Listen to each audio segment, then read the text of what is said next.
Dans la Bible, l'Esprit vient, la présence de Dieu, quelquefois dans un murmure, quelquefois dans un bruit violent et un souffle fort. Sans l'Esprit Saint, Dieu est lointain, Jésus est dans le passé et l'Évangile reste lettre morte. Sans l'Esprit Saint, l'Église n'est plus qu'une simple association. L'autorité, une forme de domination. La mission, une vulgaire propagande. La liturgie, une conjuration des esprits. Et la vie chrétienne, une morale esclavagiste. Viens, Seigneur, ce matin, au milieu de nous, que nous puissions recevoir l'Esprit Saint dans ce temps de Pentecôte. Soyez toutes et tous les bienvenus pour cette belle fête de Pentecôte qui annonce le don de l'Esprit de Dieu pour toutes celles et ceux qui croient en Jésus-Christ, pour les femmes et les hommes en chemin et pour le monde que Dieu a tant aimé. Bienvenue à Olivia et Clarisse qui sont là et Olivia va être confirmée dans son baptême et Clarisse va être baptisée. Bienvenue aux parents, parrains, marraines, aux proches, à leurs amis qui les entourent pour cette belle fête ecclésiale et familiale. Bienvenue particulièrement ce matin aux frères et sœurs catholiques. Bon, ils sont toujours là dans l'Assemblée, régulièrement. Mais bienvenue parce que, par exemple, dans la famille d'Olivia, il y a un œcuménisme qui se vit à l'intérieur de cette famille. Donc à vous qui êtes catholiques, vous êtes ici chez vous. Nous avons un même baptême. Il faut qu'on s'en rappelle régulièrement. On n'est pas dans une autre religion. Bienvenue aux habitués, bienvenue aux personnes qui peut-être ce matin découvrent le culte protestant. Bienvenue à ceux qui sont sur Internet, peut-être certains qui veulent partager aussi ce moment avec vous ou qui ne peuvent pas se déplacer.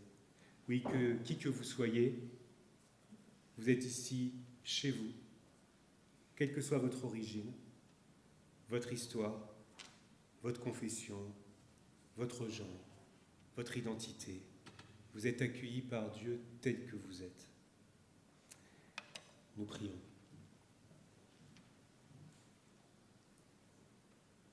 Seigneur, nous voici en ce jour rassemblés, jour de joie pour ton Église. Donne-nous ton esprit, comme tu nous l'as promis, qu'il se saisisse de chacune et chacun de nous. Et nous saurons découvrir dans le monde les signes de ta présence, qu'il bouscule notre façon de vivre et de penser. Et avec lui, nous ferons toutes choses nouvelles. Amen. Et je vous invite à vous lever pour louer le Seigneur, Saint-Esprit, Dieu de lumière, au 35 07 dans les recueils. Vous projetez les strophes 1, 2 et 3. Dieu, Saint-Esprit, Dieu de lumière. Alors la première strophe, est-ce qu'elle est là? Oui, je l'ai vue tout à l'heure.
avons loué le Seigneur, nous allons nous placer en vérité devant lui.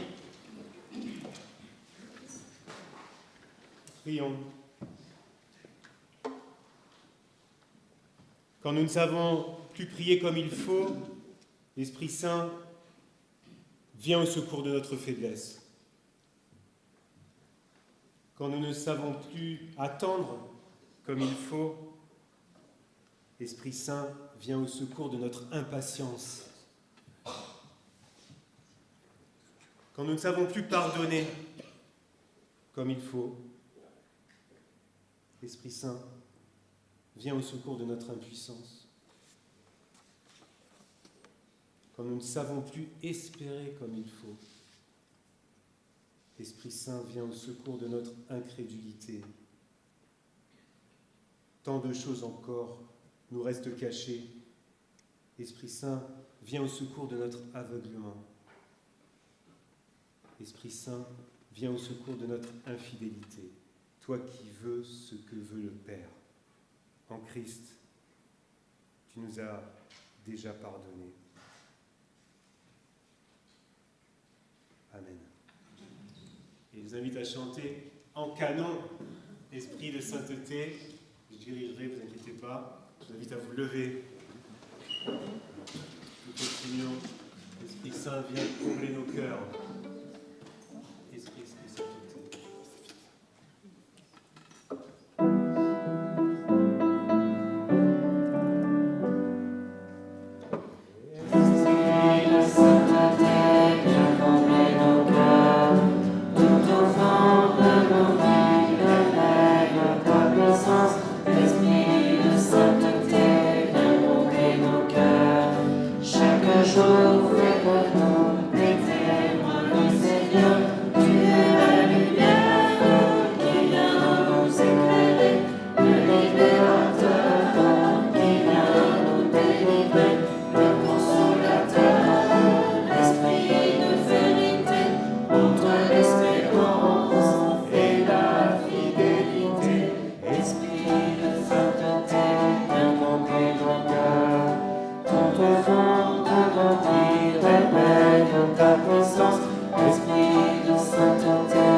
Parce que, oui, je l'ai dit tout à l'heure, le Seigneur nous a déjà pardonné avant même que nous en ayons conscience. C'est sous sa grâce que nous vivons et je vais dire cette annonce du pardon en une phrase, un verset. Quand notre cœur nous accuse, Dieu est plus grand que notre cœur. Amen. Amen. C'est sous cette grâce que nous allons vivre maintenant ce temps de baptême et de confirmation. Je vous invite à vous asseoir.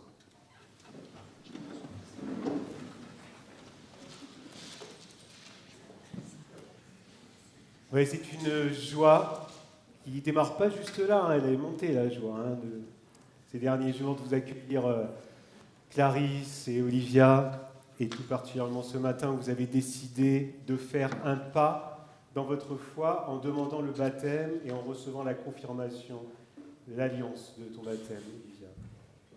Nous allons avec Olivia et Clarisse et en communion avec tous les baptisés de tous les temps, de tous les lieux, proclamer la foi chrétienne telle que l'Église l'a exprimée dans le symbole des apôtres. C'est ainsi une manière de vivre notre fraternité avec les frères et sœurs catholiques et orthodoxes ce matin, quand nous disons ensemble cette confession de foi ancienne, ou quand nous disons aussi souvent celles qui sont contemporaines, nous disons ces confessions de foi en nous attachant à l'esprit du texte et non à la lettre. Je vous invite à vous lever et nous allons dire ensemble le symbole. Je crois en Dieu, le Père Tout-Puissant, Créateur du ciel et de la terre. Je crois en Jésus-Christ, son Fils unique, notre Seigneur, qui a été conçu du Saint-Esprit et qui est né de la Vierge Marie. Il a souffert sous Ponce Pilate, il a été crucifié, il est mort, il a été enseveli, il est descendu aux enfers, le troisième jour, il est ressuscité des morts, il est monté au ciel, il siège à la droite de Dieu, le Père Tout-Puissant. Il viendra de là pour juger les vivants et les morts. Je crois en l'Esprit Saint, je crois à la Sainte Église universelle, la communion des saints, la rémission des péchés, la résurrection de la chair et la vie éternelle. Amen. Et nous chantons « Je crois et j'espère ».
Olivia et Clarisse, je vous invite à vous approcher.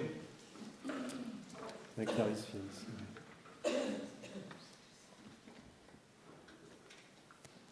Oui, au fil des rencontres, des week-ends, avec les catéchètes, Aude qui est là, lève la main, voilà.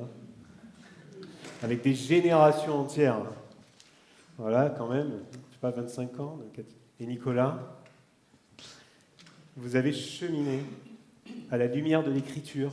On a ouvert la Bible ensemble, on ne l'a pas laissée sur une étagère, on l'a lue, on a cherché à comprendre, à voir comment elle pouvait nous rejoindre aujourd'hui dans nos questions, dans nos préoccupations.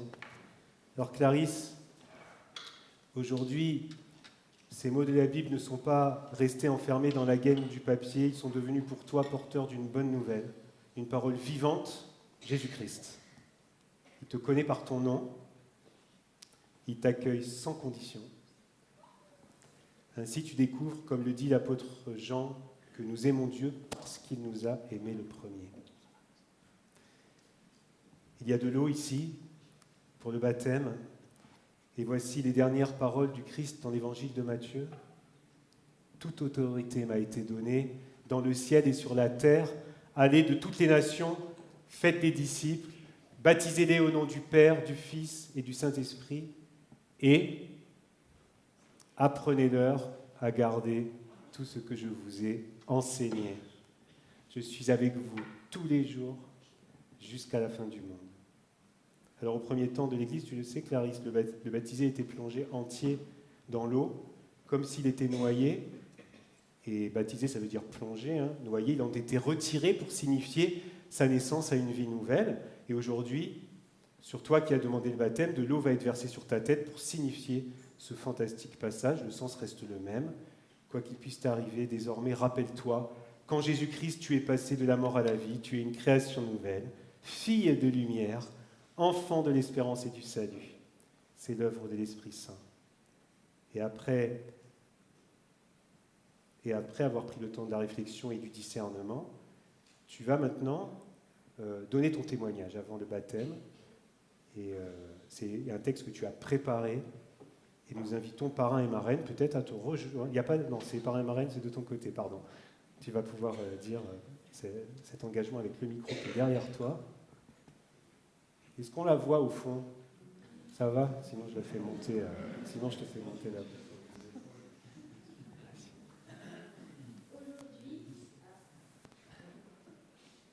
Un, deux. Ça marche? On est bien dedans.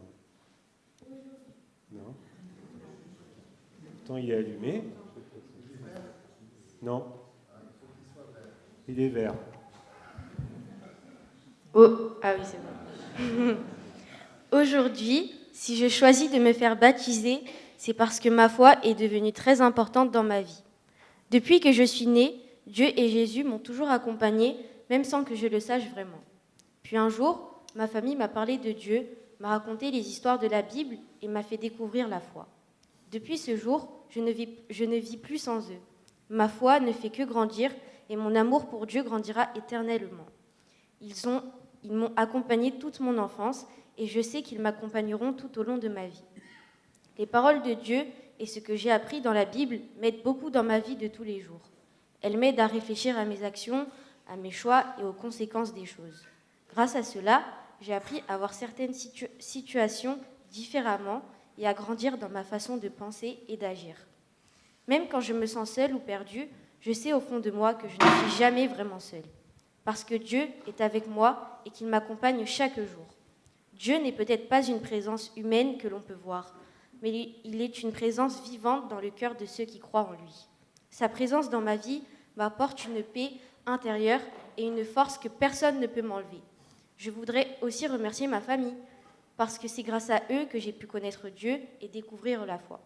Merci pour leur présence, leur soutien et tout ce qu'ils m'ont transmis. Cela compte énormément pour moi. Je voudrais également remercier l'Église ainsi que toutes les personnes qui m'ont accompagnée au catéchisme.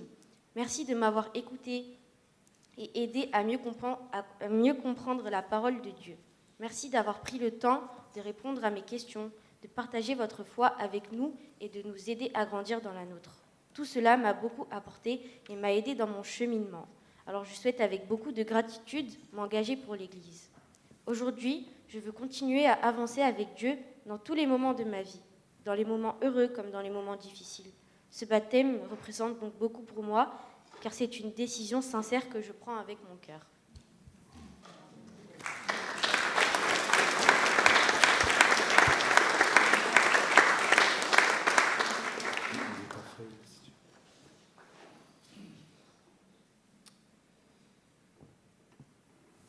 Clarisse, approche-toi un petit peu.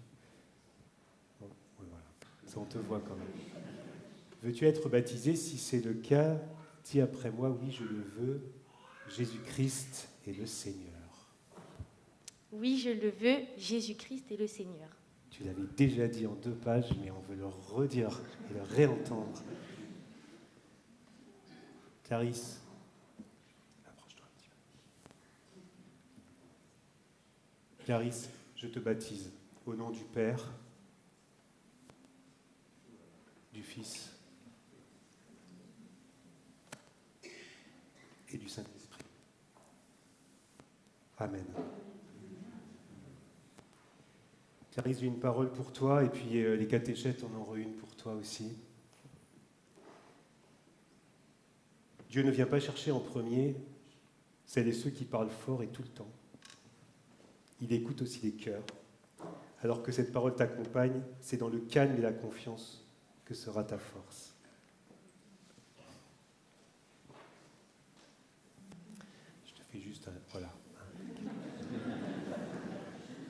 fraternelle, parce que tu es une sœur pour nous tous. On va chanter, le chant que tu as choisi, Evenu Shalom Aleichem, et on va le chanter, ce chant qui est porteur de joie, d'annonce, que nous partageons dans la mélodie aussi avec la communauté juive, et on peut le chanter en communion aujourd'hui, particulièrement avec tous les artisans de paix en Israël et Palestine, et dans le monde entier. Evenu Shalom Aleichem.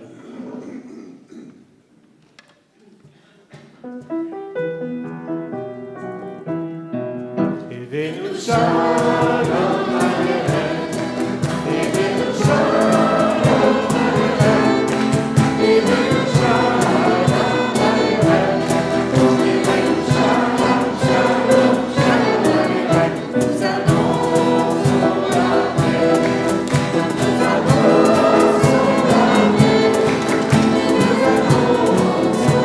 paix, nous annonçons la paix, nous annonçons la paix. La foi, nous annonçons la joie, nous annonçons la joie, nous annonçons la joie, nous annonçons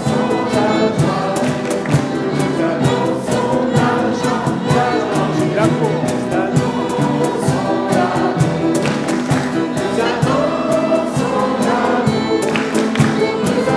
annonçons l'amour, nous annonçons l'amour, nous annonçons l'amour, l'amour en Jésus, nous annonçons la paix, nous annonçons la joie, nous annonçons l'amour, nous annonçons la paix, la joie, l'amour en Jésus.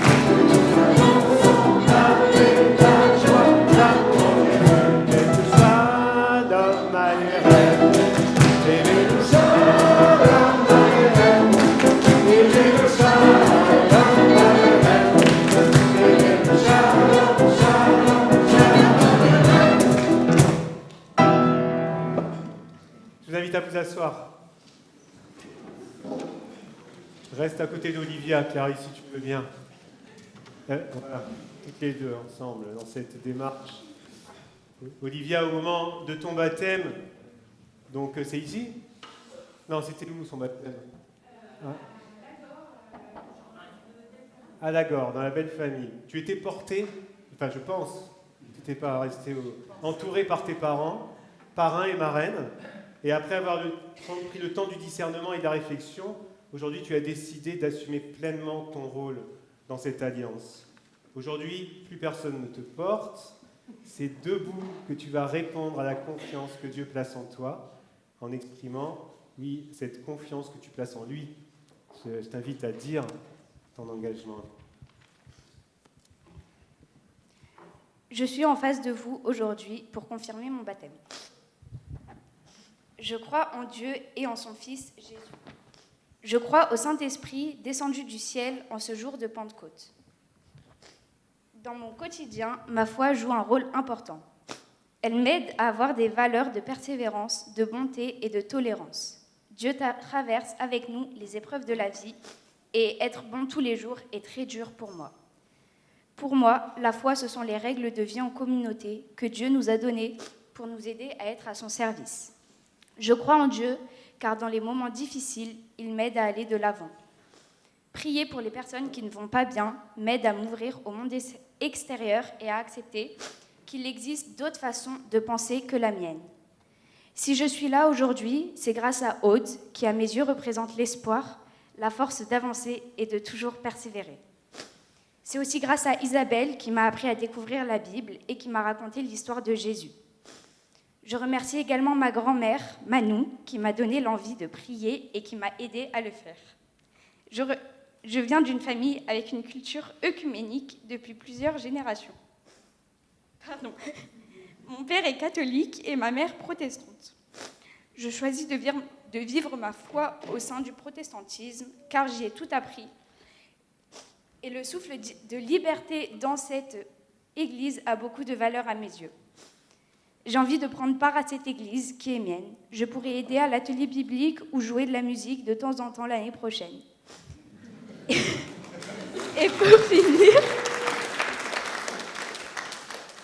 Et pour finir, j'aimerais vous partager un verset que je trouve très juste. C'est Jean chapitre 4, verset 71. « Celui qui n'aime pas ne connaît pas Dieu, car Dieu est amour. Merci à tous d'être venus m'entourer dans cet événement important de ma vie spirituelle.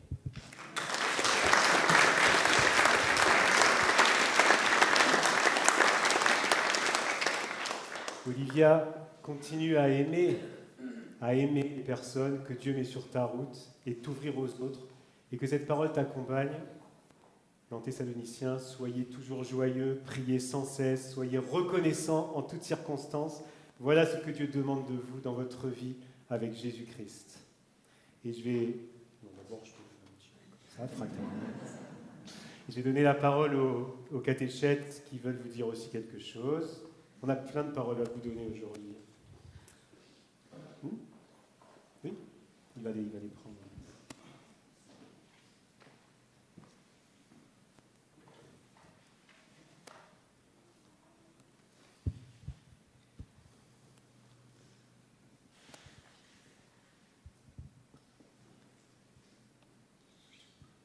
Clarisse, nous avons eu la joie de t'accompagner pendant ces années de catéchèse. Nous t'avons vu changer et grandir. Il nous a fallu du temps pour arriver à percer ta carapace de jeune fille timide et réservée parfois. Néanmoins, au fil de nos rencontres et avec de la patience, nous avons découvert une agréable et touchante personne qui aujourd'hui n'a pas peur de demander le baptême. Nos prières t'accompagneront quand tu en auras besoin et sache que nous serons toujours ouverts pour toi. Reçois toute notre amitié sincère de l'équipe Caté.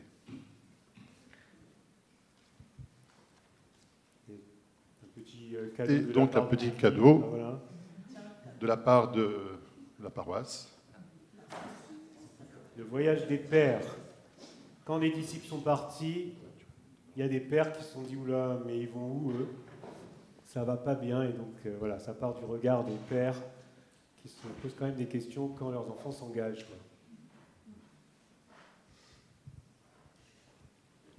Je suis désolée de rester assise, mais... Olivia. Dans le micro. Ces années passées à tes côtés nous ont fait découvrir une merveilleuse jeune fille. Tu es un véritable bonbon aux 1000 saveurs. Tu es pétillante, pleine d'humour, toujours souriante, pleine de bonté et d'empathie. Tu respectes les personnes et tu les aides si le besoin s'en fait sentir. Tu es intéressée et intéressante. C'est un grand bonheur de t'avoir accompagnée tout au long de cette catéchèse. Si quelques nuages assombrissent ton ciel, sache que nous serons toujours présents au sein de notre paroisse pour t'épauler et pour te soutenir. Reçois toute notre amitié sincère de l'équipe Caté. Et nous t'offrons, pareil, le voyage des pères. J'invite aussi des... Voilà. C'est pas le même tome, comme ça vous pourrez vous les prêter. Il y a toute une série. J'invite les parrains et marraines d'Olivia à entourer pour ce temps de bénédiction.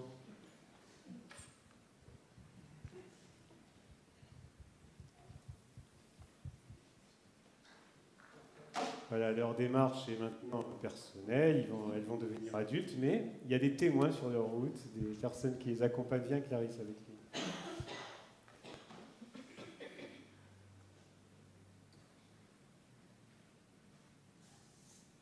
Olivia et Clarisse, oui, vous avez reçu le signe de la grâce de Dieu. En proclamant que Jésus-Christ est le Seigneur, vous êtes placés avec nous sous son autorité. Vous appartenez à l'Église. Avec nous, vous êtes invités à prendre part à la vie spirituelle de l'Église qui vous accueille aujourd'hui. Vous êtes conviés à nourrir votre foi par la lecture de la Bible et la prière, par la participation au culte et à la scène. Vous êtes encouragés, vous l'avez dit, à mettre au service des autres les dons que vous avez reçus et à participer à la vie matérielle de l'Église. Olivia, tu as dit vouloir aider pour la catéchèse, jouer de temps en temps de la clarinette. Clarisse, quand on a préparé ce moment, tu as dit pas savoir encore comment, mais que tu étais ouverte à servir l'Église quand tu en avais besoin, avec les dons que Dieu t'a donnés. Dans votre faiblesse, Dieu mettra sa force, il sera votre joie et votre paix. Oui, vous êtes chacune une vraie bénédiction à ses yeux, et il vous bénit. Frères et sœurs, je vous invite à vous lever.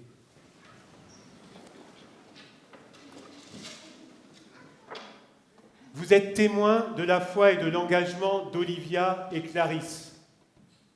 L'amour de Dieu est toujours premier, le Seigneur est fidèle, leur profession de foi nous l'a attesté. Nous qui avons été baptisés, nous qui sommes enfants de Dieu par la foi en Jésus-Christ, mort et ressuscité pour nous, Nous accueillons dans notre Église Olivia et Clarisse comme nos sœurs. Vous qui êtes leur famille spirituelle, vous les entourez de leur affection, de votre affection, et les soutiendrez par votre prière. Vous serez ainsi pour elles des témoins de l'amour de Dieu. Que Dieu vous soit en aide.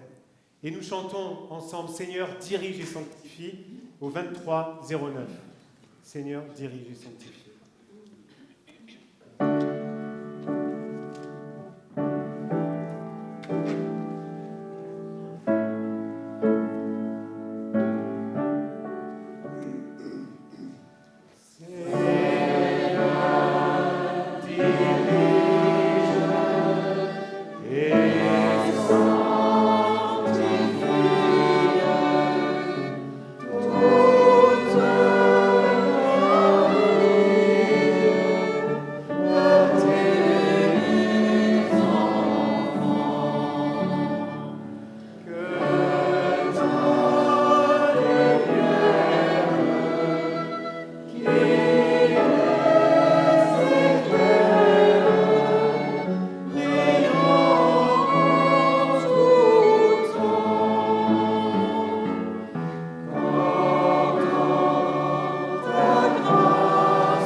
Vous asseoir et j'invite Isabelle Fouchier, qui a été nommée tout à l'heure aussi témoin, voilà, qui vient de passer le relais pour la présidence du Conseil et qui adresse un mot de la part de l'Église à Olivia et Clarisse. Je crois que c'était Isabelle Lénard. Isabelle Lénard, elle est où Isabelle Lénard? Elle est là aujourd'hui, ils ne sont pas là, mais ils sont, oui, effectivement, témoins sur ta route. Clarisse et Olivia, vous avez choisi de témoigner de votre foi à Pentecôte, l'une en demandant le baptême, la seconde en confirmant son engagement dans la foi chrétienne.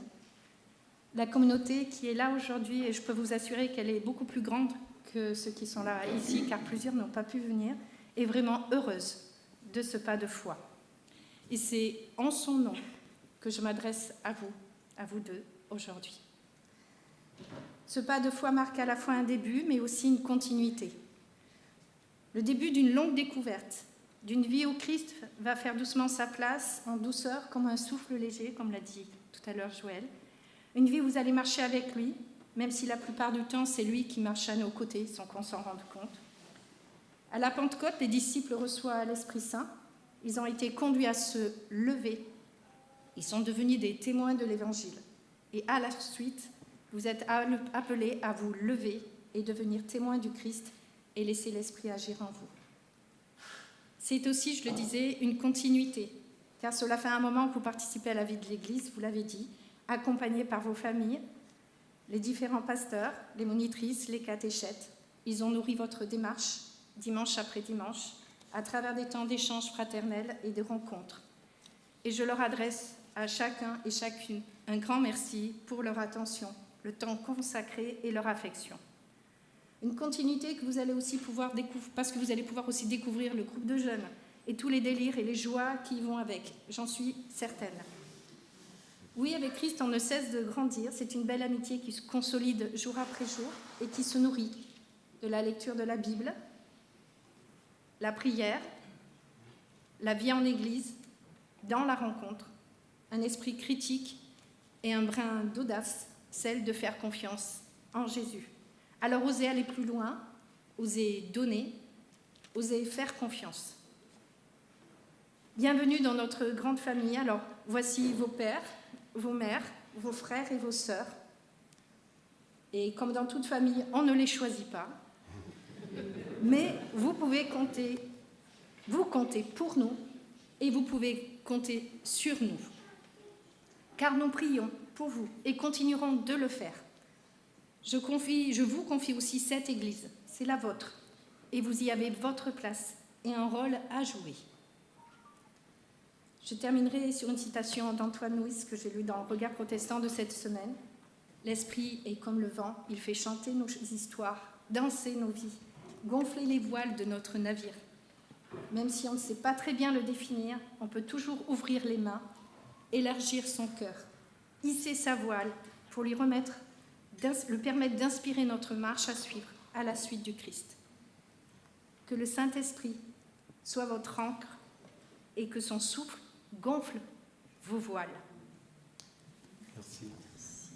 Il va gonfler aussi nos voix, comme tu l'as dit, il fait chanter parce que les catéchumènes ont écrit paroles et musique un chant autour du psaume 8 qui dit « Qu'est-ce qu'un homme pour que tu t'en soucies ?» Un dernier culte, on a médité sur ce psaume et c'est les catéchumènes dans un atelier d'écriture, dans une matinée, qui ont fait les paroles de ce chant avec des contraintes de pied, de rimes.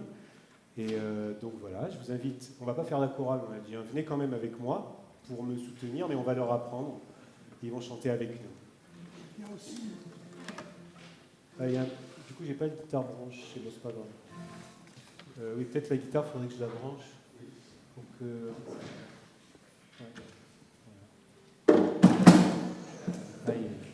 qu'est-ce qui va aller jusque là-bas?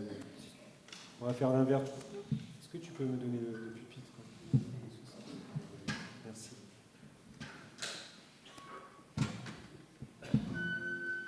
C'est ça. On le fait une fois ensemble pour l'assemblée, puis vous prendrez au fur et à mesure. Quand je vois le ciel et tout l'univers, je te loue, Seigneur, sur toute la terre. Tu viens me bénir avec ton amour. Le jour tu me guides, la nuit tu me gardes. Que ton nom est grand, que ton nom, Seigneur, soit toujours aimé, soit toujours loué, qu'il soit proclamé, qu'il soit respecté, qu'il soit adoré, qu'il soit sanctifié. Alléluia, Alléluia, Alléluia, Alléluia. Que veux-tu, Seigneur, dans ce beau projet? Nous avons ruiné ton monde de paix. Que ton Seigneur révèle ton amour et que dans nos cœurs il brille chaque jour. Que ton nom est grand, que ton nom, Seigneur, soit toujours aimé, soit toujours loué, qu'il soit proclamé, qu'il soit respecté, qu'il soit adoré, qu'il soit sanctifié. Alléluia, Alléluia, Alléluia, Alléluia. Ta terre ravagée, nos vies enragées, tes ciels ombragés, nos sols pollués. Tu veux nous haïr, tu viens nous chérir, tu veux nous laisser, tu viens nous aider. Que ton nom est grand, que ton nom, Seigneur, soit toujours aimé, soit toujours loué, qu'il soit proclamé, qu'il soit respecté, qu'il soit adoré, qu'il soit sanctifié. Alléluia,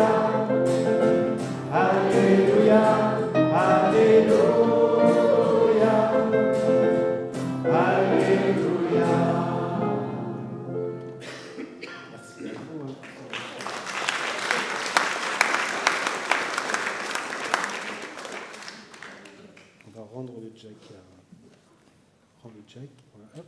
Merci beaucoup.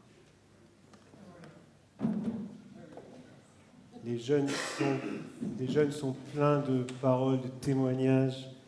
C'est le prophète, je suis bien obligé de le citer de temps en temps, le prophète Joël qui dit, c'est pas moi, et sinon je le cite jamais dans mon ministère. Bon bref, le prophète Joël, il dit que les enfants prophétiseront. Donc, soyons à l'écoute. Et le psaume 8 sur lequel a inspiré ce chant dit, c'est par la voix des tout petits. C'est cette voix-là que tu opposes à tes adversaires, les nourrissons, les téteurs. Nous allons maintenant entrer dans le temps de la parole. J'invite à prier.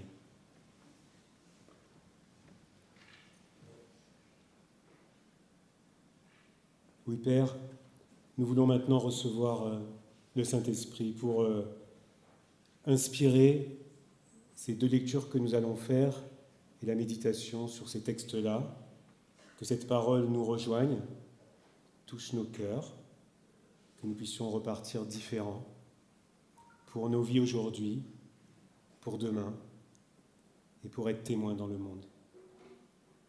Amen. J'invite Gabriel, le parrain et oncle d'Olivia, à lire dans le récit de Pentecôte, donc dans Acte 2, et nous lirons un 2e texte en Corinthiens sur lequel portera la prédication. La venue du Saint-Esprit. Quand le jour de la Pentecôte arriva, ils se trouvaient réunis tous ensemble. Tout à coup, il y eut un bruit qui venait du ciel, comme le souffle violent coup de vent. La maison où ils se tenaient en fut toute remplie. Alors leur apparurent comme des langues de feu qui se partageaient. Il s'en posa sur chacun d'eux. Ils furent tous remplis d'Esprit Saint et se mirent à parler d'autres langues, comme l'Esprit leur donnait de s'exprimer. Or, à Jérusalem résidaient des Juifs pieux venus de toutes les nations, qui sont sous le ciel à la rumeur qui se répandait. La foule se rassembla et se trouva en plein désarroi, car chacun les entendait parler à sa propre langue. Déconcertés, émerveillés, ils disaient « Tous ces gens qui parlent ne sont-ils pas des Galiléens ? Comment se fait-il que chacun de nous les entende dans sa langue maternelle ? Parthes, Mèdes et Élamites, habitants de la Mésopotamie, de la Judée et de la Carabosse, du Pont et de l'Asie, de la Phrygie et de la Pamphylie, de l'Égypte et de la Libye sérénaïque. Ceux de Rome en résidence ici, tous tant juifs que prosélytes, crétois et arabes, nous les entendons annoncer dans nos langues les merveilles de Dieu. Ils étaient tous déconcertés et dans leur perplexité, ils se disaient les uns les autres, « Qu'est-ce que cela veut dire ?» D'autres s'esclaffaient, « Ils sont pleins de vin doux. »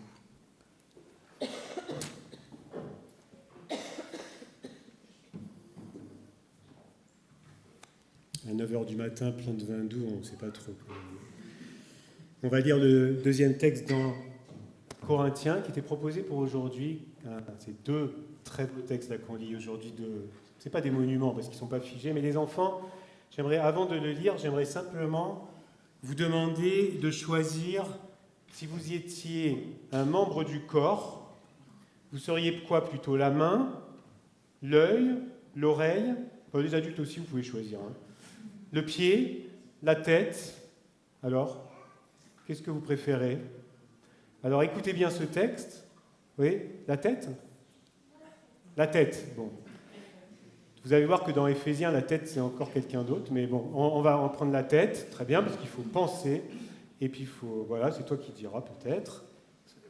D'autres qui... Les cheveux. Ah oui, c'est pas dans mon texte. Bon. Ok, très bien. Personne choisit le pied, j'ai remarqué. Hein. T'as choisi le pied? Ah, le cœur. Écoutez bien, je vais raconter une sorte de parabole, et dedans, il y a... écoutez bien les membres du corps, et ce que Paul en dit.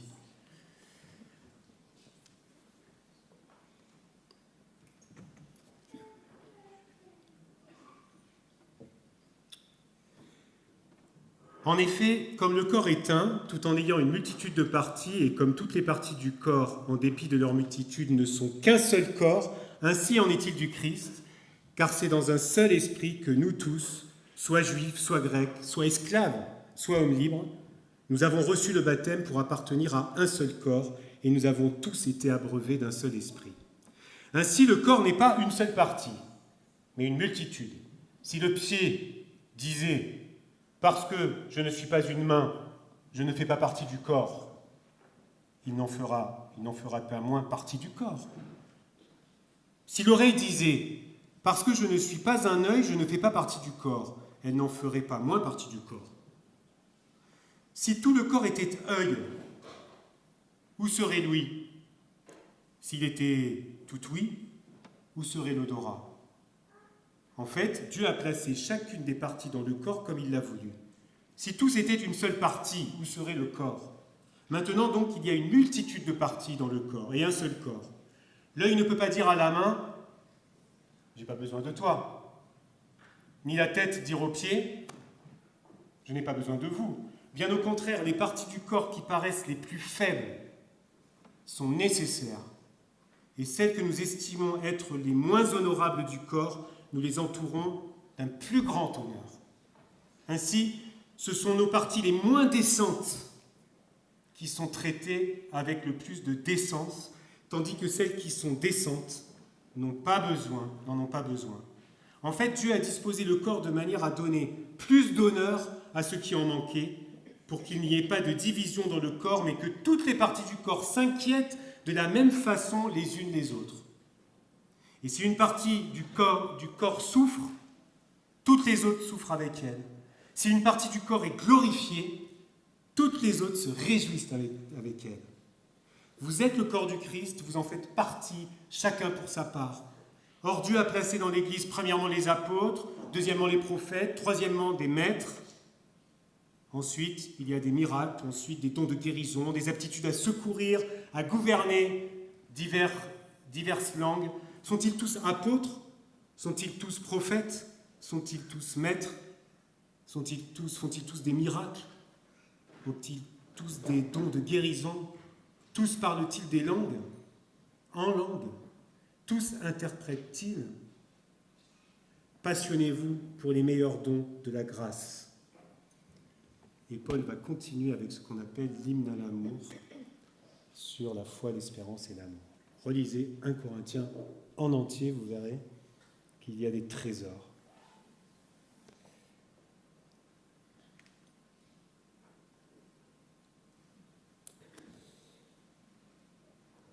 Sais-tu que sans toi, l'Église ne peut pas vivre? Quand je dis l'Église, je ne parle pas seulement du bâtiment. Le bâtiment peut vivre sans toi et sans moi.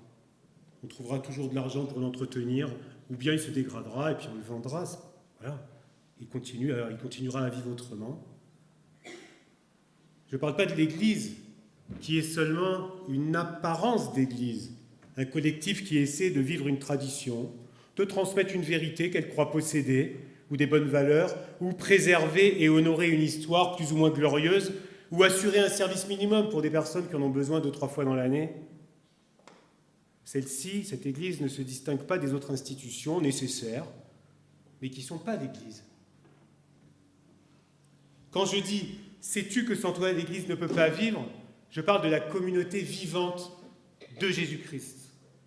Donc une assemblée qui n'est pas fondée par ses membres, mais par le Christ, et animée par l'Esprit Saint qui nous offre la possibilité de vivre une communion entre nous, avec Dieu et avec les autres. Et sais-tu pourquoi sans toi cette Église ne peut pas vivre? Parce qu'on n'y arrive pas, c'est pas parce qu'on n'y arrive pas, et qu'il faut du monde. C'est pas parce qu'il faut des sous et des compétences. Là, on va retomber du coup dans la construction d'une assemblée qui sera peut-être efficace, utile, forte, nombreuse, mais pas une communauté vivante. Et d'ailleurs, je le dis par rapport aussi aux accompagnements, à l'écoute que je peux avoir et aussi pour moi-même. Renonçons tout de suite à cette culpabilisation et à cette justification sans cesse. Quand j'entends « je ne viens pas souvent parce que » ou « je ne suis pas un bon pratiquant » Parce que dans ce raisonnement, vous pensez l'Église organisation, vous pensez l'Église club, vous pensez l'Église association nécessaire, mais pas communauté vivante. Parce que même quand vous n'êtes pas là, vous êtes de cette communauté vivante. Vous êtes le corps du Christ. Ici, le Christ n'est pas réduit à Jésus de Nazareth. Le Christ, c'est l'événement de la résurrection. C'est la présence vivante de Dieu dans le monde. C'est la dynamique de réconciliation dans le monde qui est à l'œuvre malgré les apparences. Et cette présence éclate à Pentecôte. Et ensuite, l'Église se construit. Et donc, Paul n'est pas là à motiver des troupes. Ce n'est pas le sens de la prédication ni de ses lettres. Mais il s'adresse aux premiers chrétiens, dont beaucoup sont ici d'origine païenne. Il essaie de leur faire comprendre ce que signifie faire partie d'une communauté en prenant l'image du corps. Mais en précisant bien que c'est moins l'Église qui est le corps que le Christ vivant. Et ensuite, quand l'Église se construit, il intervient au moment où certains cherchent à vivre une performance spirituelle, se mettent en compétition. Vous savez, c'est possible ça, dans les églises que ça existe. Celui qui reçoit des messages, des prophéties, qui prie ceci ou cela, qui se vante de ce qu'il a au niveau spirituel. Je suis vraiment préoccupé par le nombre de personnes qui me semblent être dans cette performance spirituelle sur les réseaux sociaux. Le nombre de prophètes autoproclamés, de personnes qui clament la vérité toute faite. On se calme, semble dire Paul aux Corinthiens. Et n'oubliez pas quelques éléments importants. En fait, il y en a 3 dans ce texte. Vous avez un don, un talent, un charisme, et c'est un don de Dieu. Donc soyez simplement reconnaissants. C'est un cadeau. Ne négligez pas ce cadeau. Deuxièmement, il n'y en a pas un ou une au-dessus des autres. Tous ont besoin les uns des autres. Troisièmement, ce don n'est pas pour vous seulement. Ce n'est pas pour vous seulement. C'est pour le bien de toutes et de tous, le bien commun. Alors je reprends, sans toi l'Église ne peut pas vivre parce qu'il lui manque le don que tu as reçu.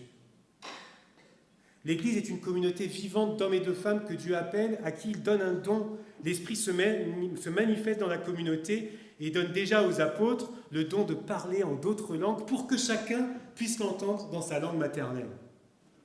Il nous donne de recevoir un don qui va nous permettre de sortir de notre bulle pour communiquer, partager l'Évangile. Comment on fait pour évangéliser au bon sens du terme? Cette évangélisation du dialogue, cette évangélisation de la réciprocité, où nous aussi nous sommes touchés par l'autre. Eh bien, comment nous faisons? Il n'y a que les pasteurs ou les gens très impliqués, ou les évangélistes. Non, nous avons reçu un don pour cela. Divers dons, certains sont listés par Paul, enseigner, prophétiser, guérir, aider, diriger, et confesser sa foi en Jésus-Christ, et garder ce don en soi, l'enfouir, en fait, c'est répondre à moitié à Dieu. Deuxièmement, sans toi, l'Église ne peut pas vivre parce que le Christ nous rappelle que nous sommes interdépendants les uns des autres. Écoutez ce que dit Paul. Vous êtes le corps du Christ et chacun de vous est une partie de ce corps. Donc dans la foi, tu en fais partie, il a besoin de toi, tu as besoin des autres. Alors un jour, je n'ai pas été très gentil avec une covoitureuse, j'avoue. On a des grandes discussions avec les covoitureurs. Elle venait de me dire qu'elle était heureuse parce qu'elle était enfin indépendante de ses parents. Donc là, jusque-là, tout va bien, c'est quand même ce qu'on souhaite à nos enfants. Mais elle a ajouté qu'elle ne dépendait de personne, et plus jamais. Là, je lui ai rappelé que nous étions quand même dépendants les uns des autres, et que si on avait un accident là, par exemple, les pompiers, les médecins viendraient nous sauver sans condition, en France encore. Et de lui parler de tout ce que nous partageons, route, éducation, transport, sécurité sociale. Elle était un peu contrariée, elle disait ouais, en fait, je dépends un peu des autres quand même. J'aurais pu lui parler aussi de la biodiversité que Paul aurait peut-être pris aujourd'hui dans sa lettre comme une illustration pour dire la communauté vivante, en intégrant aussi tout le vivant, et pas une espèce d'anthropocentrisme. Et là aussi, il manque, parce que dans la biodiversité aujourd'hui, quand il manque un élément, c'est toute la vie commune qui peut s'effondrer. Nous le savons, et pourtant. Communauté humaine ne peut pas vivre sans le reste du vivant. En 50 ans, moins de 73% d'animaux sauvages. 85% d'espèces d'eau douce en 50 ans. Moins de 69% d'espèces terrestres. Moins de 56% d'espèces marines à cause de l'artificialisation des milieux naturels, la surexploitation des ressources, pollution, etc. Et cela va toucher de plein fouet notre santé et notre économie. Notre communauté vivante doit s'inscrire dans ce tissage vivant et ne pas s'isoler dans une bulle humaine et spirituelle étanche. Nous sommes interdépendants et cela nous engage. Et pour illustrer cette interdépendance, la communauté vivante prend l'image, Paul prend l'image, cette belle image du corps qui était déjà en vogue dans la littérature gréco-latine. Il montre qu'il n'y a pas d'un côté l'assemblée et de l'autre le croyant. Et que la foi n'est pas non plus une invitation à entrer dans cette assemblée, parce que quand nous sommes dans la foi, nous sommes déjà membres de cette assemblée. Donc la question d'y entrer, quand on est dans la foi, ne se pose pas. Vous faites partie de ce corps. C'est le sens du baptême de rappeler cela. Et Paul insiste sur le fait que tous les membres ont besoin des uns des autres. Il n'y a pas de vrais protestants de souche d'un côté, des nouveaux convertis, des étrangers devant s'intégrer, des évangéliques ou des libéraux. Paul écrit « Et nous tous, juifs ou grecs, esclaves ou hommes libres, nous avons été baptisés pour former un seul corps par le même Esprit Saint et nous avons tous bu de ce seul Esprit. » Vous avez la foi et vous pensiez peut-être d'avoir un peu moins ou être un peu moins membre que les autres. Alors je vous invite à un petit exercice. Touchez vos mains. Touchez vos pieds, enfin bref, pensez à vos pieds. Touchez vos oreilles. Touchez vos yeux.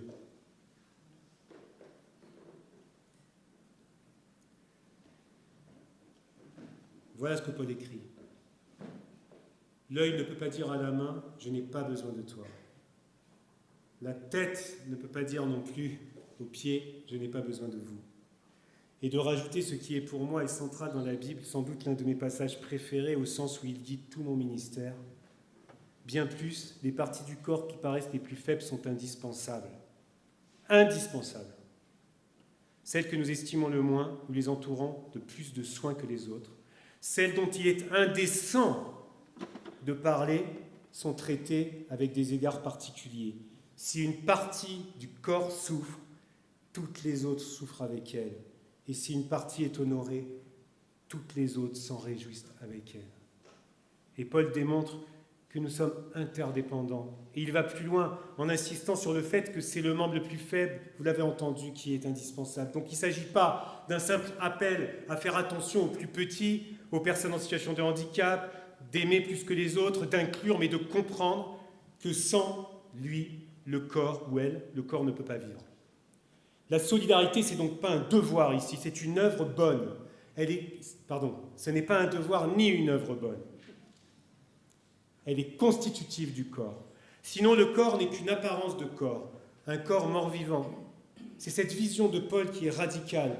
Et vous savez, j'ai accompagné spirituellement des personnes qui ont des corps souvent abîmés, souffrants, et ils ont témoigné combien ils peuvent être témoins de l'Évangile, à égalité avec les autres, sans en faire des êtres, des anges. Ce sont des êtres humains, comme nous. Mais ils sont dans cette interdépendance, ils l'éprouvent dans leur vie, et nous pouvons éprouver cela avec eux. Enfin, Paul écrit « En chacun, l'Esprit Saint se manifeste par un don pour le bien de tous. » Nous avons un don, nous avons besoin les uns des autres, mais c'est pour le bien de tous. Et ici, Paul ne parle pas seulement de solidarité, mais de vocation. Et là, il va citer, vous avez entendu, les dons de l'esprit, sagesse, connaissance, foi, pouvoir de guérir, accomplir des miracles, transmettre des messages, parler en des langues autres, interpréter ces langues, etc. Et l'Église, inspirée par l'Esprit, inventera. Ensuite, on ne va pas y rester figé dans ce que dit Paul là, l'Esprit va souffler, on va inventer des ministères, et on est en train de le faire, on en a créé un au niveau de notre union nationale l'année dernière, qui va voir le jour en 2027, le diacre, qui n'est pas tout à fait la même définition que dans l'Église catholique, ce seront des ministères locaux qui vont pouvoir, en fonction du besoin de l'Église, développer une mission sur la musique, sur l'évangélisation, sur les catéchèses, etc. Donc on crée ce dont on a besoin, inspiré par l'Esprit. Mais certains se demandent peut-être, mais Joël, ce matin, est-ce que je suis vraiment concerné par cette histoire de don? Moi? Vraiment moi? Suis-je assez digne? Ai-je assez de connaissances? Est-ce que je suis assez pratiquant? Est-ce que je crois vraiment pour prétendre recevoir ce don? Olivia et Clarisse ont répondu oui à cette question. Oui. Et elles se sont engagées à mettre leurs dons au service de la communauté, avec leurs forces, avec les ressources qui leur seront données, dans l'humilité, dans la liberté. Et si ces jeunes membres ont compris que les autres membres ont aussi besoin d'elles, alors je pense que nous serons nombreux ce matin et nombreuses à ne pas les laisser seuls et à les accompagner et nous engager à leur côté. Oui, je l'annonce ce matin au nom du Christ. Si tu en doutais, toi aussi tu as reçu ce don, une vocation, et dont le corps a besoin pour vivre ensemble, accompagner celles et ceux qui le demandent. Ils sont nombreux aujourd'hui à être écoutés, accompagnés, soignés, libérés. Alors frères et sœurs, ce matin, le corps du Christ ne se vit pas pour lui-même. Certains aimeraient avoir une lecture exclusive. Nous parlons bien de l'Église ici. Rassurez-moi, d'une solidarité en interne, entre nous, pour construire un vrai royaume. Eh bien non. Nous parlons de l'Église, mais d'une Église qui témoigne et inaugure un chemin de réconciliation pour le monde entier. Donc à l'heure des réflexes de peur, d'exclusion, nous affirmons ce matin que le Saint-Esprit offre à chacune et chacun sa place dans l'Église, mais aussi au sein de notre communauté humaine, quelle que soit sa situation, quels que soient ses papiers, quelle que soit son origine. Et à l'heure des replis identitaires, des préférences nationales, ecclésiales ou culturelles, nous affirmons que nous avons tous besoin les uns des autres. Et que le membre le plus méprisable, ici dans cette assemblée ou peut-être dans la rue, c'est celui qui est le plus indispensable pour que nous fassions communauté ensemble. Et à l'heure de la loi du plus fort, des égoïsmes, nous affirmons ce matin que nous recevons dans la foi ce que nous recevons est pour le bien commun. En ce jour de Pentecôte, laissons l'Esprit Saint tisser ces liens de communion. Allez, laissons-le nous déplacer et nous remettre à notre place, mais à une juste place. Amen. Amen.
Prendre le temps de partager des nouvelles de l'Église. J'invite celles et ceux qui annoncent différentes choses, qui sont annoncées un peu sur tous les canaux maintenant. Vous avez la lettre hebdomadaire, vous avez le site internet à jour, il y a une équipe com qui marche bien. Donc on ne va pas faire trop long, mais peut-être annoncer quand même 2-3 choses. Est-ce que... Oui, mais je sais pas. Est-ce que quelqu'un a prévu? Élise. Est-ce qu'il y a des... Oui? Vous avez prévu... Est-ce qu'il y a un conseiller qui a prévu de faire les annonces ou pas? Sinon, je dis rapidement... Non, ok, très bien. Après, je donnerai la parole à Vincent pour l'entrée. Juste pour... tu peux préciser les choses si tu as... Mais pour la fête de l'église, en fait, vous allez avoir l'information qui va se passer donc, le 7 juin, encore une fête, chez les Lubrano qui nous accueillent. Pour celles et ceux qui ne savent pas où c'est, vous nous demandez l'adresse. Et pour celles et ceux qui n'ont pas la possibilité d'y aller avec une voiture, un vélo ou leurs jambes, vous nous dites et on peut faire du covoiturage. Voilà, donc n'hésitez pas à demander pour la fête de l'église. Et il y aura un temps de pique-nique. Donc là, ça sera un repas tiré des sacs. Et il paraît que ça partage pas mal aussi quand même. Voilà. Et puis un programme... voilà, il est tiré. Voilà, vous avez tout qui est marqué là. Il y aura un jeu intergénération l'après-midi, mais aussi possibilité de se détendre et puis de se faire connaissance, de partager. Donc venez, invitez du monde aussi.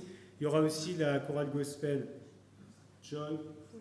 Joyfully Gospel qui nous fait l'amitié de venir chanter à ce culte. C'est un jeu biblique, intergénération. Biblique, jeu biblique. Hein. Et vous avez travaillé pour la journée des missions et vous voulez le faire découvrir à un plus grand nombre. Et il y a eu des très beaux retours. Merci beaucoup pour ce jeu. Vous avez le programme qui vient de sortir, mais alors vraiment, là, Sophie Deschamps, je la nomme, au Parvis des Arts, fait un travail remarquable avec toute l'équipe pour que ce programme, avec tous les artistes qui vont intervenir au Festival des Arts de la Parole à Lourmarin, c'est un festival 6e édition, on vous en reparlera, je ne vais pas le faire maintenant, mais avec un programme incroyable, avec des spectacles, des lectures, des ateliers pour les enfants, pour les adultes, et ça va avoir lieu donc du 3 au 12 juillet à Lourmarin.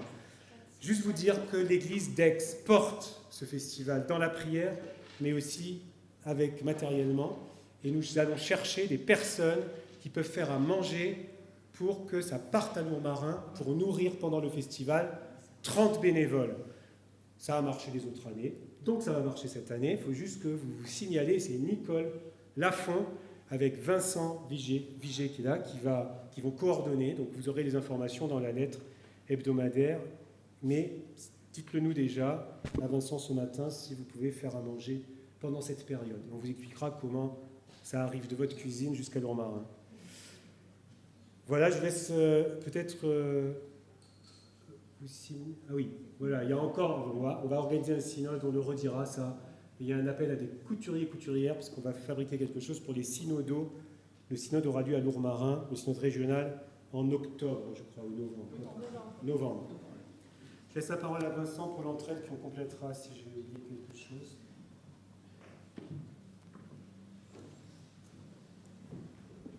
Oui, bonjour. Ça marche? Voilà. Bonjour à tous. Quelques nouvelles rapides de l'entraide. Le vide-grenier, vous l'avez vu lors de la fête de la paroisse, sera au bénéfice de l'entraide. Il y a les consignes, je ne vais pas vous les détailler ici, vous les trouvez sur le site internet. Voilà, vous amènerez des choses, ou sur la feuille de l'entrée. Nous avons lancé, en lien avec la Fédération protestante nationale, une collecte pour le Liban. C'est tous ces villages qui sont détruits, les uns après les autres, des communautés, qu'elles soient catholiques, musulmanes, protestantes, sont en grande difficulté. Plus d'1 million de réfugiés au Liban. Voilà. On n'a pas l'habitude à l'entraide de signaler que nous avions quelques difficultés financières. On a eu un exercice malheureusement très déficitaire. J'ai dit tout ça samedi dernier, mais il y avait peu de monde, je me permets de le répéter ici. Donc je veux simplement vous informer de ça. Et puis, dernière information, c'est la fameuse épicerie solidaire dont on vous a beaucoup parlé ici, mais qui est ouverte depuis mardi. Donc c'est une... À Pertuis, oui, pardon, bien sûr. À Pertuis, nous en sommes très contents. Il y a des représentants ici, Colette et Jean-François Rossignol, qui sont très actifs. Nous avons besoin de solidaires, puisque c'est le principe. Il y a des bénéficiaires qui sont en difficulté, et on a besoin de solidaires qui payent le prix et qui permettent aux personnes aidées de ne payer que 30% du prix. Et puis, ce projet, nous avons candidaté l'année dernière au prix Charles Gide. C'est un prix organisé par la Fédération de l'entraide protestante, un repas c'est le repas des protestants. Et il y a de l'argent qui est recueilli à ce moment-là. Nous avions candidaté l'année dernière, et nous n'avons pas été retenus. Cette année, nous avons relancé, l'équipe de Pertuis a relancé, l'équipe de l'entraide a relancé, et nous avons obtenu le prix, une partie du prix, puisqu'on sera à peu près une dizaine nous sommes donc lauréats de ce prix Charles Gide, et nous sommes très contents. Encore merci à l'équipe de Pertuis de l'entraide. Bravo.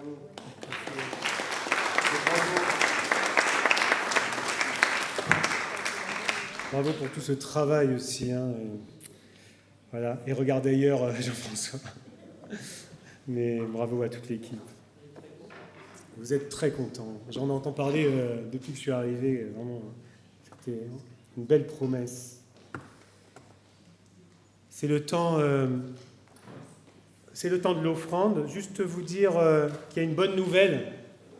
C'est que l'église d'Aix, les offrandes progressent, même si c'est fragile. Ce qui n'est pas le cas partout, loin de là, puisque nous sortons du synode national, qui a des beaux projets sur les ministères, sur l'Église universelle, mais au niveau finance, nous apercevons que l'Église protestante unie est en difficulté dans pas mal de lieux. Et nous sommes aussi solidaires de toutes ces églises. Donc, rappelez-vous qu'en France, l'Église vit uniquement des dons et que c'est aussi une manière pour nous de dire notre engagement au niveau matériel, que de faire ce don avec ce que nous pouvons, chacune et chacun. Il n'y a pas de grands et de petits dons. Par contre, il y a différents moyens de paiement.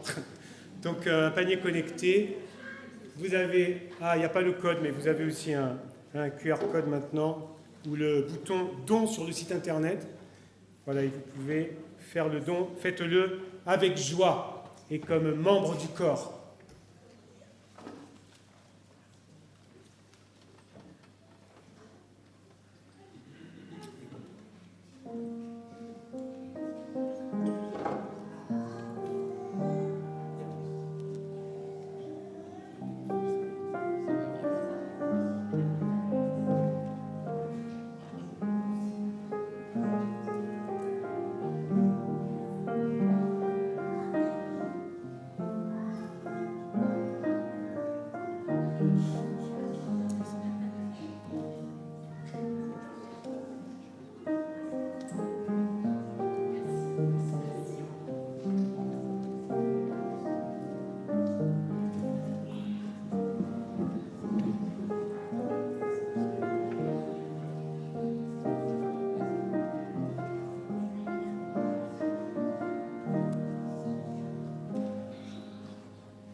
Je te laisse revenir.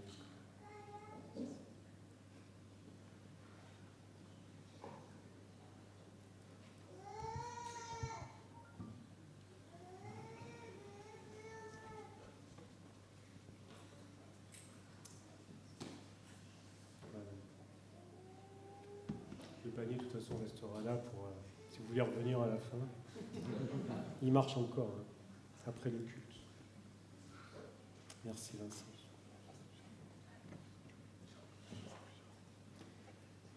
Merci Seigneur pour ce que tu nous permets de donner, ce don pour l'Église qui peut se faire en argent mais aussi en temps, en talent, avec les dons que tu nous as donnés. Amen. Et entrons maintenant dans le temps de la scène. Seigneur, nous te bénissons pour le don de la vie, pour la beauté du monde et la fidélité de ton amour. Nous te bénissons pour Jésus-Christ, qui a mangé avec les pécheurs et les justes, qui a partagé le pain et la parole, et qui nous apprend à reconnaître ton visage dans celui des autres.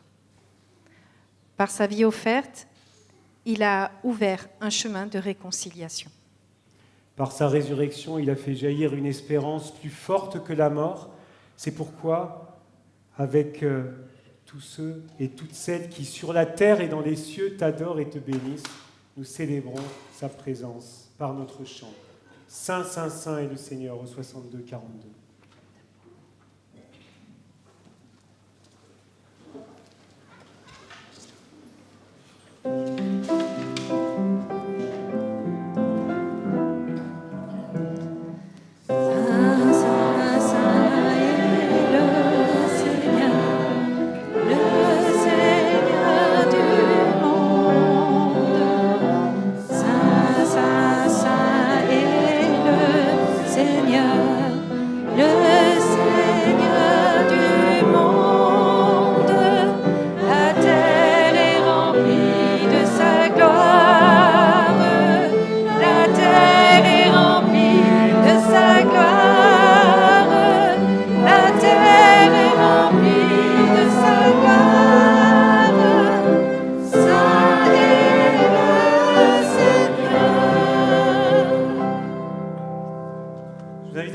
Pour entendre d'où nous vient ce repas.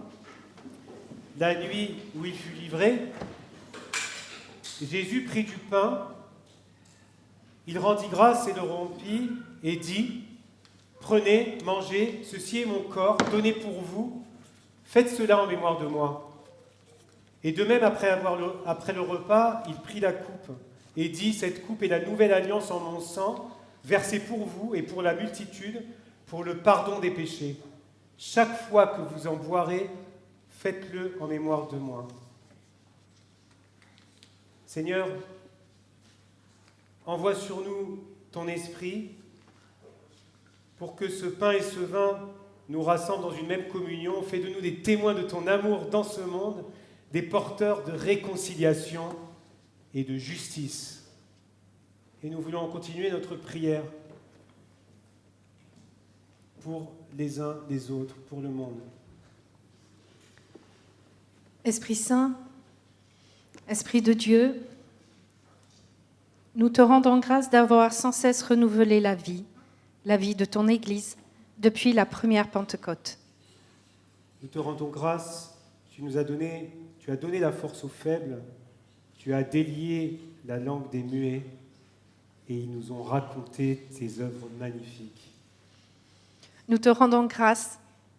Les pécheurs se sont repentis. Le riche et le pauvre se sont rencontrés. Ceux et celles qui étaient séparés ont ensemble loué le Seigneur et le monde a vu leur amour. Fais maintenant resplendir ta gloire et manifeste ta puissance comme au jour d'autrefois. Esprit Saint, donne-nous ta lumière et ta joie. Fortifie ceux qui chancelent, soutiens ceux qui souffrent, éclaire ceux qui cherchent. Donne force et sagesse aux hommes et aux femmes chargés de gouverner les peuples et de rendre la justice. Inspire ton Église, accorde-lui ferveur, courage et amour, afin qu'elle rende un clair témoignage devant l'humanité. Aussi, nous te prions fortement ce matin pour les peuples qui subissent la guerre et la violence. Nous pensons et nous prions pour les populations en Israël, Palestine, au Liban. Et nous pensons particulièrement aux populations qui voient leur lieu de vie détruit et aussi à nos frères et sœurs en Christ. Fais-nous prendre conscience de notre vocation pour que le corps du Christ vive et qu'il puisse vivre sa mission d'annonce de l'Évangile en parole et en acte dans le monde. Enfin, nous te prions particulièrement ce matin pour Olivia, pour Clarisse, qui ont décidé de marcher sur les traces du Christ. Et nous te prions pour toutes celles et ceux qui y réfléchissent. Et ici, nos cœurs, ce peuple de noms, de visages, de projets de vie. Et nous voulons te prier aussi pour Alain Paul, qui est hospitalisé. Et tous les autres, nous te les nommons maintenant dans le secret de notre cœur.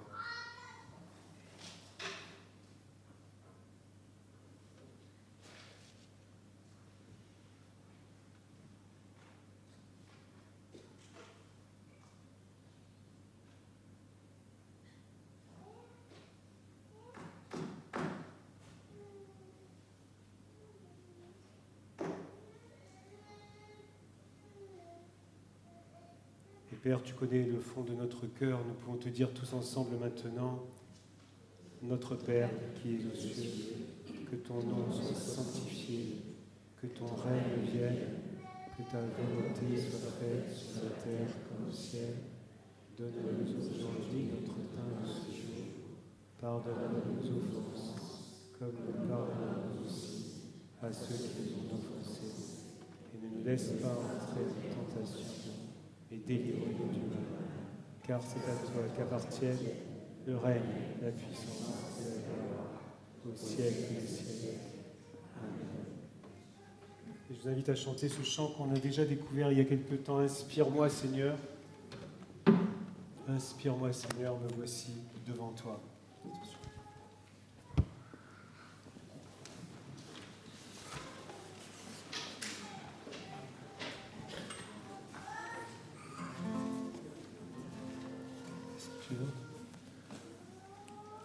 Inspire-moi, Seigneur, me voici devant toi.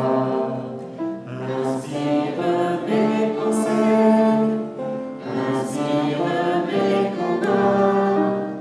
Inspire-moi, Seigneur, ma confiance est en toi.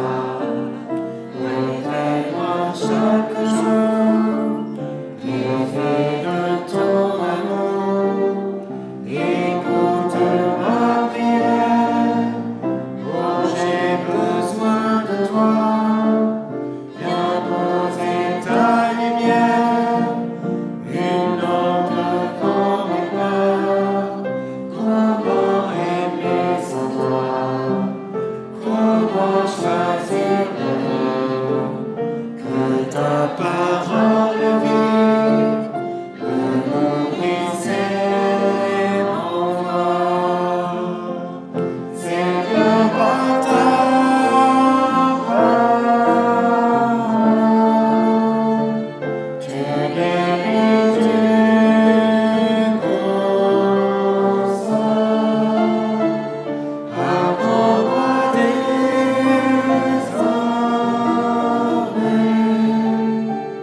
à vivre de ta paix.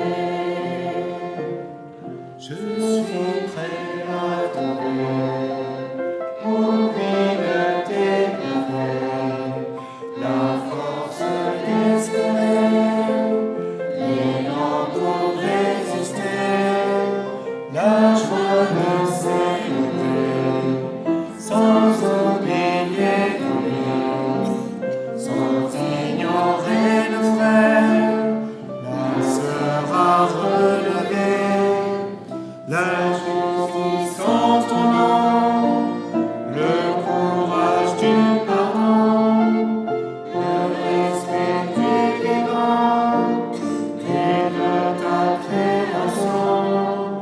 Seigneur, par ton esprit, viens convertir mon cœur. Chaque jour à chaque heure, renouveler. Seigneur, par ta parole, tu guéris, tu consoles. Apprends-moi désormais à vivre de ta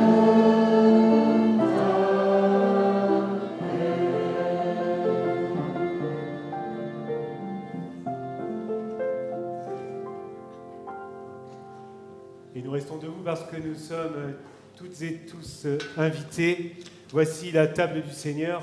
Ce n'est pas la table d'une église ni d'une doctrine, mais la table du Christ. Il invite toutes celles et ceux qui désirent marcher dans sa lumière. Venez, tout est prêt. Nous allons... Quelle est l'habitude? Former un cercle quand même, on y arrive? On va terminer par un grand cercle. Oui, on va se mettre même deux rangées s'il faut, mais faisons ce cercle sur lequel nous terminerons le culte. Entrons dans ce cercle, notre Église pratique l'accueil pour toutes et tous. Les enfants aussi sont invités, mais sous la responsabilité de leurs parents. Nous croyons que Dieu leur parle dans leur langage. Et que celles et ceux qui ne veulent pas communier passent simplement le pain, la coupe à leurs voisins. Voilà, venez, nous sommes déjà dans une fraternité humaine. Il y a de la place ici, hein, cet espace n'est pas sacré. Il y a de la place là-bas. Venez, venez, venez avec nous.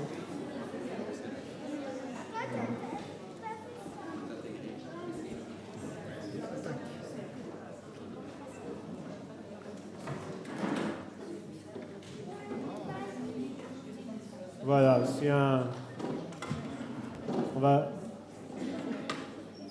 cercle, une sorte de cercle, mais l'essentiel, c'est la communion que nous vivons ensemble. N'hésitez pas à entrer dans ce cercle, qui que vous soyez, c'est déjà une fraternité.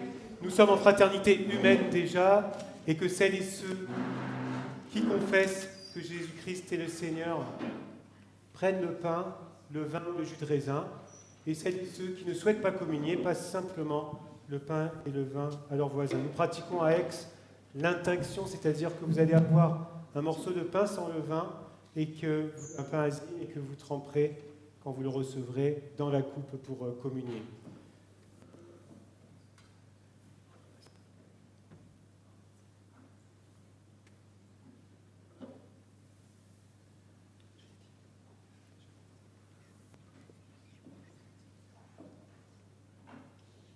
Le pain que nous partageons et communions au corps de notre Seigneur Jésus-Christ.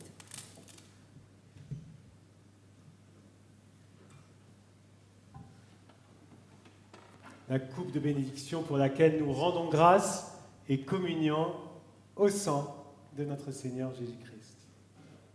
Amen. Voilà, nous allons distribuer le pain, le vin, le jus de raisin, et pour ceux qui ne souhaitent pas d'alcool, avec les rubans violets. Et celles et ceux qui ont besoin de s'asseoir, n'hésitez pas, on peut être debout aussi dans son cœur.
Nous sommes un dans un lien d'amour.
Oui, nous sommes un dans un lien d'amour. Allez, nous allons, avant de cette parole d'envoi, simplement remettre à Dieu, lui dire merci pour ce repas. Seigneur, nous te rendons grâce pour ce pain partagé, pour ce vin de la joie, pour la communion reçue. Fais de nous des êtres renouvelés, capables de regarder les autres avec ton regard, de reconnaître en chaque visage un frère, une sœur. Que ton esprit nous précède sur les chemins du monde et que notre vie parle de ton amour. Amen. Oui, allez, ouvrez tout votre être au don de l'Esprit Saint. Le corps du Christ a besoin de vous pour vivre, pour le bien de tous, pour la communauté vivante et pour le monde. Mains, pieds, œil, tête, cheveux, membres forts ou fragiles. Ce matin, Dieu te bénit et te garde, aujourd'hui et à jamais. Amen. Amen. Et nous chantons pour finir avec le Christ dépasser les frontières. Et j'inviterai les familles à venir, juste pas les familles. Olivia et Clarisse à signer. Avec le Christ dépasser les frontières,